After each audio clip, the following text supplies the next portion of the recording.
cosa che mi capita spessissimo nella mia quotidianità è di arrivare da un cliente che ha acquistato un PC top di gamma, una scheda video fantastica, un monitor meraviglioso e che usa tutto quanto questo solo al 30% dal punto di vista grafico perché non si è mai premurato di andare a impostare correttamente il monitor. Ebbene, questa impostazione è davvero molto importante, sia che tu sia un gamer per sfruttare al massimo tutti i tuoi giochi, ma anche nel caso in cui tu utilizzi il computer per applicazioni domestiche oppure di ufficio, perché questo, oltre a farti vedere meglio l'immagine, serve tantissimo a salvaguardare anche la tua vista. E allora andiamo a impostare il monitor come si deve. Ti senti pronto?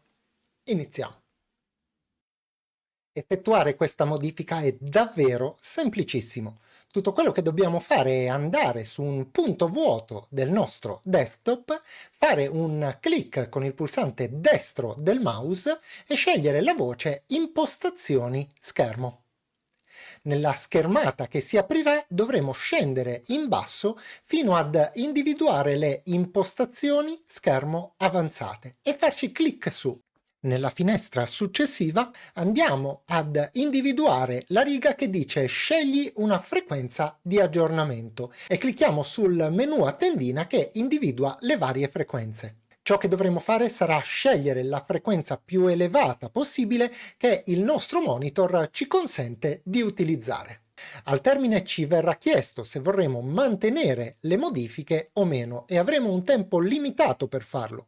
Quindi se il tuo monitor si vede correttamente, scegli mantieni le modifiche. Diversamente potrai tranquillamente annullarle e riprovare magari con una frequenza un pochino più bassa.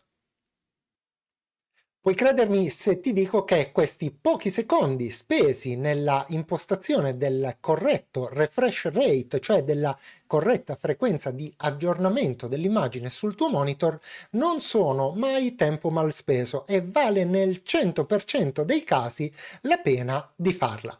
E detto questo, come sempre non mi resta che ringraziarti per avermi fatto compagnia nel corso di questo video, salutarti e darti appuntamento alla prossima.